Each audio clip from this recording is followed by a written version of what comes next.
Hello everyone, I'm Daniel and welcome to a new update of DinoSystem. This devlog is a bit late because the previous update has been released 2-3 days ago, and in this devlog I will also explain which are my short-term plans for the development of the game of DinoSystem. The main addition of this new update are mountains. Mountains can be enabled or changed in the new game creation menu here, and we can also turn them off or set the number, etc. So let's create a new game and see how the map generates them.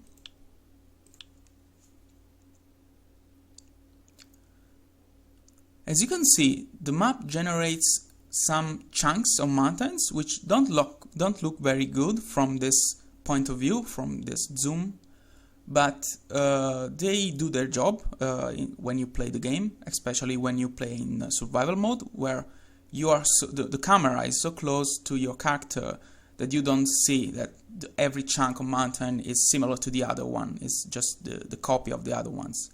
So they do their job, even though they don't look very good from very top of from very far away. And so let's see how they look from higher zoom. As you can see, they look very well, very good. It's nothing special. This game is not about graphics anyway, but probably I will improve this in the future because I will add a new parallax layer on top of this to give the impression of 3 dimension, just like I did for the volcano. As you can see here, the volcano gives the impression of being 3D. And this is just a trick that I used on the 2D engine, and it looks 3D. I will do the same for the mountain, as I said, but it is not required now because I don't feel it's needed to get improved much now. I will probably do this because in future there will be a new feature in the game that will cause the seas to submerge the island, or at least part of the island. So it is required that mountains have a top layer so that they don't get fully covered by the water. That would be totally unrealistic. So why are mountains useful for the game, for DinoSystem? There are 2 main reasons why they are a good addition for the game. One is for the ecosystem itself, because mountains can create some areas of the map, some parts of the map where some animals or plants, or even the fertility of the soil, the terrain, are isolated from the rest of the world, from the rest of the island. And this creates some interesting outcomes. For example, a threatened species of, we can say, Triceratops can live in a safe zone behind these mountains. No, not now because there are Tyrannosaurus rexes, but we can remove them.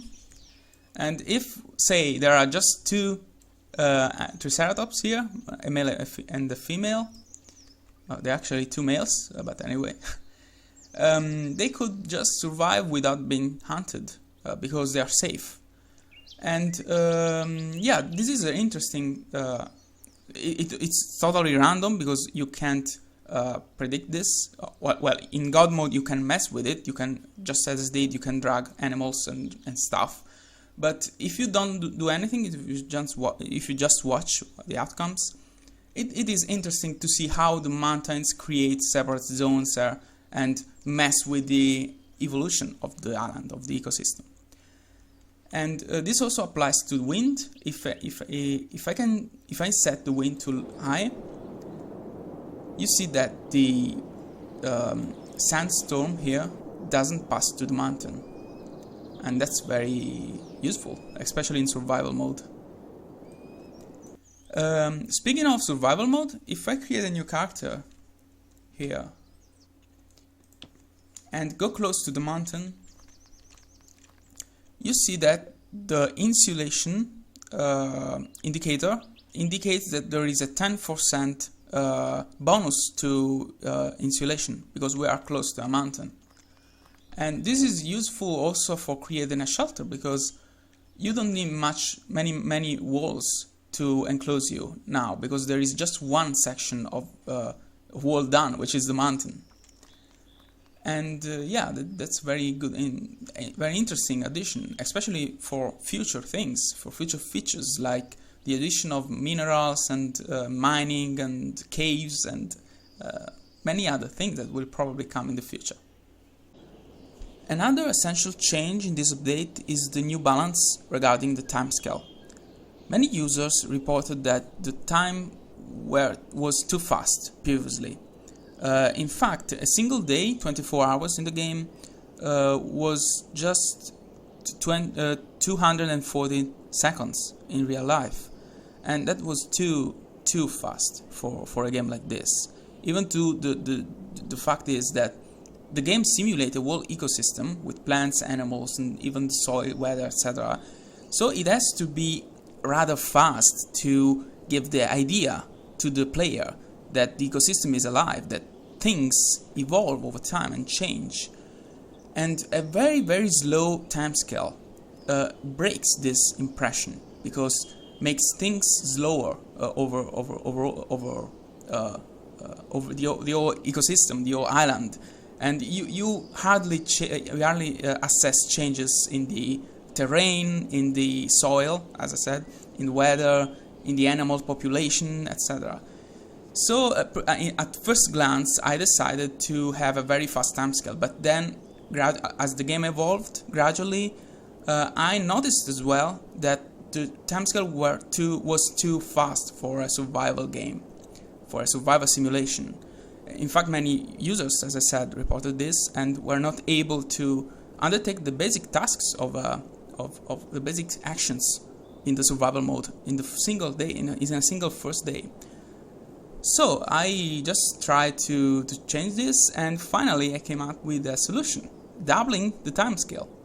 A single day now lasts 480 seconds, which is very good, which is perfect for the survival mode. And not only that, but the balance is improved also for the ecosystem overall. So it didn't have the negative effect that I was guessing or fearing to get. And yeah, that's really great, and I'm very proud of this, and I don't regret having listened to the feedback.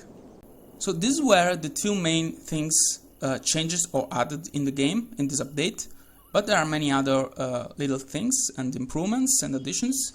One of them is the ability to deconstruct buildings, which is a very basic thing, it's not even worth mentioning. And another one is a subtle change to the shelter mechanics. So, for example, if I spawn a shelter here, a section of wall, and a touch. So if I enable the dev mode, which allows me to see all the triggers and the sprites for the mechanics of the game, we can see that if I move the touch on a wall section, it creates this yellow sprite. What this means it means that this is a shelter now. It's considered a shelter because there is one single wall section, one insulator object, and one cover object that attach a ceiling. But and what it does, this yellow sprite gives the player, or other things, animals and everything, a bonus on from wind or sun exposure, etc. Because it is considered as a basic shelter. But it's not, of course, it's not enough, because you have to be enclosed by walls to be protected from the wind. But that's a basic thing. That's the basic mechanic. And if I turn off the visibility of the touch, you can see that the touch has a base here, a pillow that destroys as I move the touch on the wall, because it considers the wall as the base of the touch. But it also does this if I move it close to the mountain, because it considers the mountain as the base of the touch, and also gives the shelter bonuses. And if I spawn the player, for example, and I move here, I get a very high bonus of insulation, 30%, even though there are just a single wall here and a mountain. But of course the best way to stay protected is by enclosing yourself, as I said, with walls. And in future I will probably add new things that you can build, like a door that can be opened or closed, and other stuff, probably other kind of walls, other kind of ceiling, etc. One more improvements in this update is to the intelligence, artificial intelligence of animals, especially Tyrannosauruses. Previously, when a Tyrannosaurus eated a carcass, it continued to wander around without any target. But now they stick close to the carcass they just killed or have eaten. This is because they want to eat it again when they get hungry again. So unless they have other priorities like finding a mate or finding water or finding protection, if it's a baby and wants to find a mother, unless that, they will stick close to the carcass and will eat it again when they get hungry again. So they will sleep near to the carcass, they will guard it. Since this update is mainly about balancing, not just the timescale has been balanced, but also the ecosystem and the animal's ability to survive over long periods of time. Those of you who play the game not for the survival mode, but for the ecosystem, know that some animals, some species, used to go extinct very often in the previous versions of the game. And this has been fixed in this version. It will get improved more and more in future updates. But in this version, things are much better now, because animals don't go extinct very often, very easily. In fact, I managed to record the game with snapshots of a function of the game that you can enable in the setting menu. It basically takes a snapshot of the island every day in the game and puts it in your documents folder. So this is the first day of the first year of a simulation that I made with the current version, and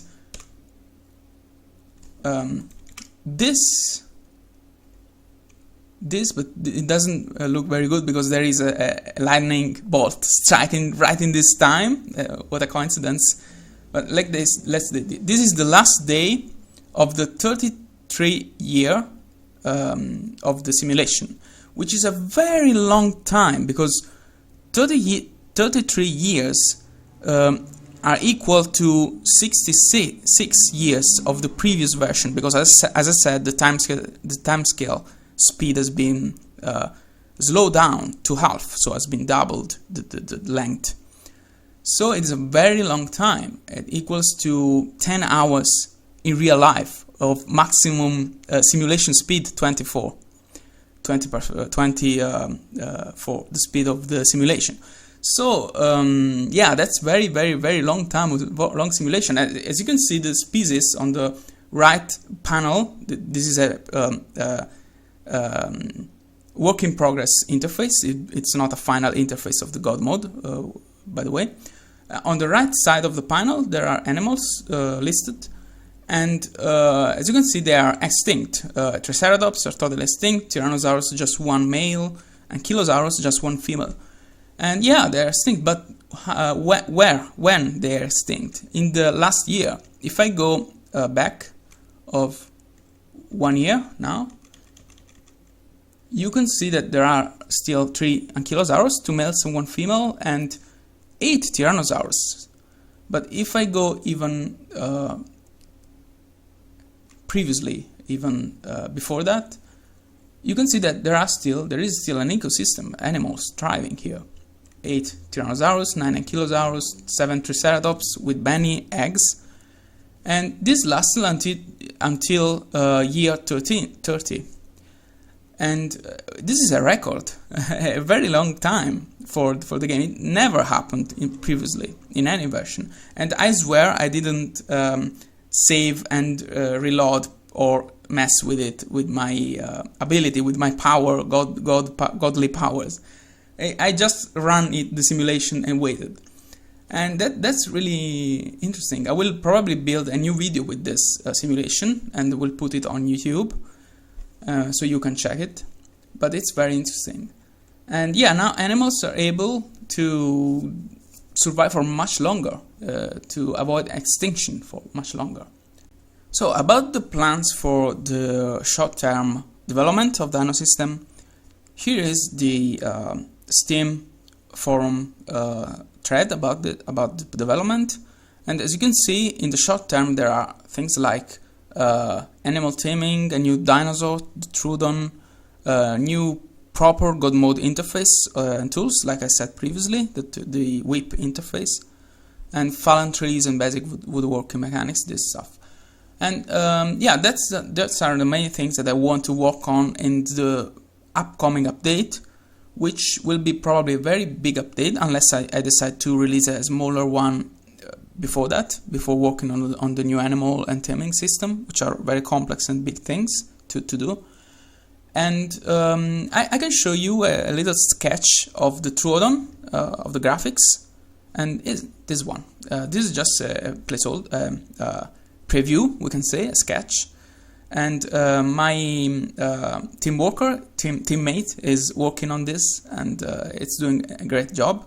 You should consider that this will be much smaller in the game, especially because the Trudon is a little raptor-like dinosaur covered in feathers, and it's not big as the T-Rex, but is very small, just like a very young T-Rex just hatched.